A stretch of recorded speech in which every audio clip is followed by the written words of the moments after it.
Hello everyone, আজকে আমরা দেখব এইচটিএমএল এ হেডিং ট্যাগ কীভাবে ব্যবহার করে। হেডিং ট্যাগের কাজ কী সেগুলো নিয়ে ডিটেল আলোচনা করব। চলুন শুরু করা যাক। গতদিনে এইচটিএমএল প্র্যাকটিস নামে একটা ফোল্ডার ক্রিয়েট করা ছিল। আমি এই ফোল্ডারটা ওপেন করতেছি। এটা আমি ভিএস কোড দিয়ে ওপেন করছি।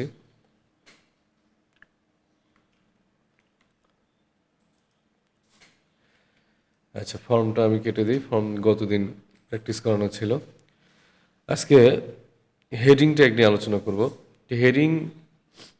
হেডিংটা আসলে কি? H1 একটা হেডিং ট্যাগ। এটাকে এইচটিএমএল এ হেডিং ট্যাগ হয় 6 প্রকারের। হ্যাঁ, 6 প্রকারের হেডিং ট্যাগ হয়। একটা হচ্ছে H1, এটা হচ্ছে হেডিং 1, আবার H2 হচ্ছে হেডিং 2, আবার H3 হচ্ছে হেডিং 3, H4 হচ্ছে হেডিং 4, এরকম করে H6 পর্যন্ত আছে। তো এখানে লিখতেছি হেডিং 1, আবার এখানে হেডিং 2, এটা হচ্ছে H2, এটা 2, হ্যাঁ। তারপর হচ্ছে আমার হেডিং 3, এটা হচ্ছে হেডিং 3, আবার হচ্ছে H4, হেডিং 4, H5, হেডিং 5, আবার একটা H6 পর্যন্ত আছে, H6, হেডিং 6। আচ্ছা, এটা যদি আমি রিলোড করি কি দেখাচ্ছে একটু দেখি। H1টা সবচেয়ে H1টা হচ্ছে সবচেয়ে বড় লেখা হবে।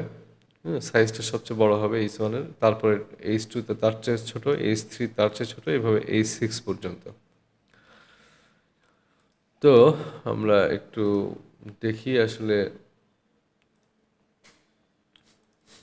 কেমন দেখায়। এই যে, হ্যাঁ, এটা হচ্ছে আমার H1, তারপর H2, H3, H4, H5, H6। তো এই হেডিং ট্যাগগুলো কেন ব্যবহার করা হয়? হেডিং ট্যাগগুলো ব্যবহার করা হয় হচ্ছে যখন কোনো টেক্সট, আমি যদি এখানে দেখি যে আমি এখন এখানে একটা ওয়েবসাইট লিখতেছি, যে ডেইলি স্টার, এটা একটা নিউজ পোর্টাল।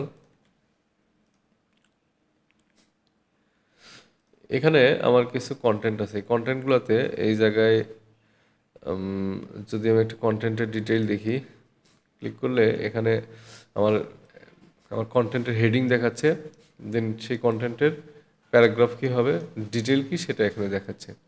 তো এখানে লেখা আছে বিআইডিএ লঞ্চেস আউট ওয়ার্ড, মানে এখানে যে হেডিংটা লেখা আছে সেই হেডিংটা লিখে যদি কেউ সার্চ ইঞ্জিনে সার্চ করে তাহলে এই ওয়েবসাইটটার এই কন্টেন্টটা ওপরে আসবে, হ্যাঁ, সার্চ ইঞ্জিনে দেখাবে।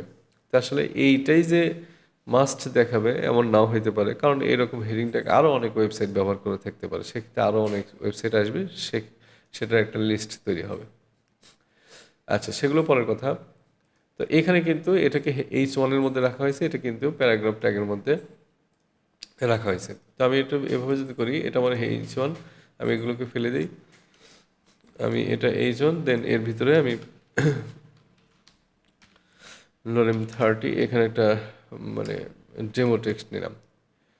তো এখন হেডিং, এটা হচ্ছে আমার এই হেডিং 1, কোনো কন্টেন্টে এইভাবে আমার কন্টেন্টটা সাজাইতে হয়। প্রথমে আমার হেডিংয়ের ভিতরে এটা H1 হইতে পারে, H2 হইতে পারে, H6 হইতে পারে। H1-এর প্রাধান্য সবচেয়ে বেশি, H2 তার চাইতে একটু কম, এভাবে 6 পর্যন্ত। আর এখানে প্যারাগ্রাফ ট্যাগের মধ্যে সেই টাইটেলের ডেসক্রিপশন থাকে। এটাই হচ্ছে আমার হেডিং ট্যাগ।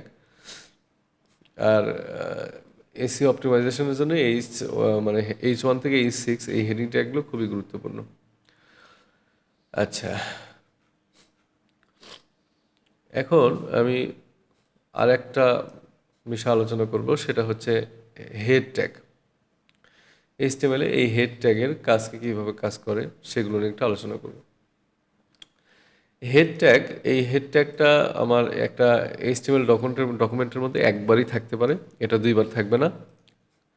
আর এই হেড ট্যাগের মধ্যে আমার এরকম মেটা চার্টসেট UTF-8 এটা নিয়ে কতদিন আলোচনা করছি হয়তো।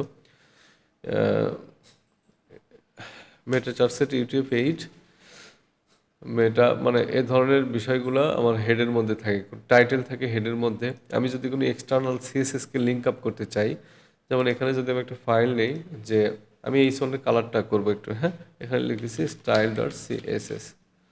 এখানে H1 আমি সিএসএস নিয়ে ডিটেল আলোচনা সামনে করব, আপাতত সামান্য একটু বুঝলেই হবে। H1 এখানে যদি আমি কালার দিই, আমি রেড দিচ্ছি, হ্যাঁ। আচ্ছা, এখন আমি যদি এখানে আসি এটাতে রিলোড করি, তাহলে কি কালার রেড হবে? না, কখনোই হবে না, কখনোই হবে না, কারণ আমার সিএসএসটা লিঙ্ক আপ নাই। লিঙ্ক আপ করার জন্য এখানে লিখতে হবে link rail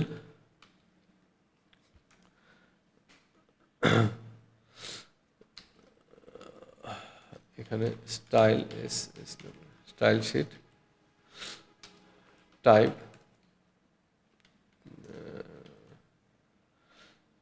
texture CSS maybe. আচ্ছা, তারপরে হচ্ছে HREF। এটা আমার যেই নামটা এখানে দেয়া আছে style.css নামটা, সেটা এখানে বসাবো, style.css। আচ্ছা, এখানে এরকম ট্যাগ এরকম হবে। আর এটা আমি কিন্তু শর্টকাটে এভাবে লিখতে পারি, লিঙ্ক ক্লোন সিএসএস দিলে আমি ভিএস কোড থেকে অটোমেটিক্যালি নিয়ে নেয়। টাইপ এখানে লিখলে চলো, না লিখলে টাইপ এখানে লিখতেছি না, এই যে হাইপার রেফারেন্স লিখলাম এখানে, এটা অটো নিল। এখন যদি আমার এই ফাইলের নামটা style.css না হয়ে এখানে হয়তো যে abc.css, তাহলে আমার কিন্তু এখানে এই নামটা চেঞ্জ করে abc.css লিখতে হইতো।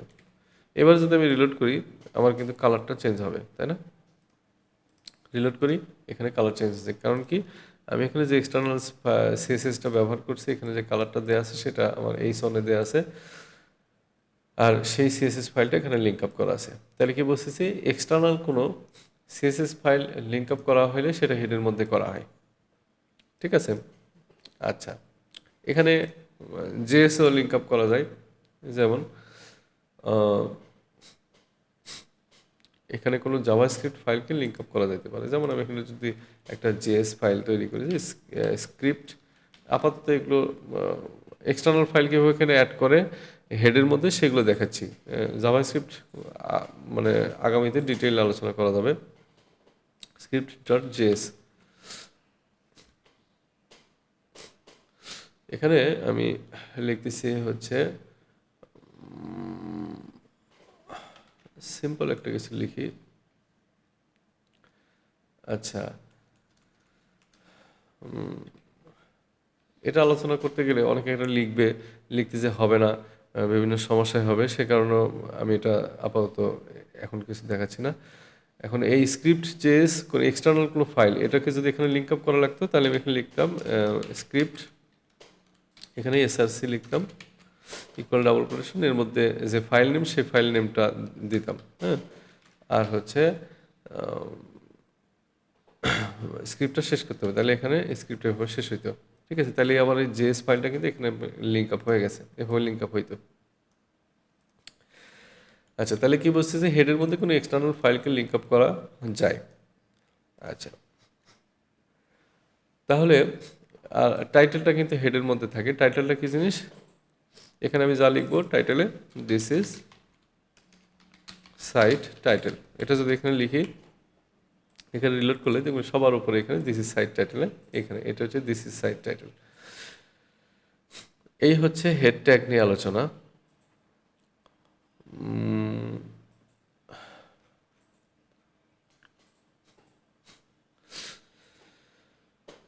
তো ঠিক আছে, আজকের ভিডিও এই পর্যন্তই। সামনের দিন দেখা যাক কী নিয়ে আলোচনা করা যায়। সবাই ভালো থাকবেন। আমার ভিডিও ভালো লেগে থাকলে আমার চ্যানেলকে সাবস্ক্রাইব করবেন, লাইক কমেন্ট শেয়ার করে আমার পাশে থাকবেন। ধন্যবাদ সবাইকে।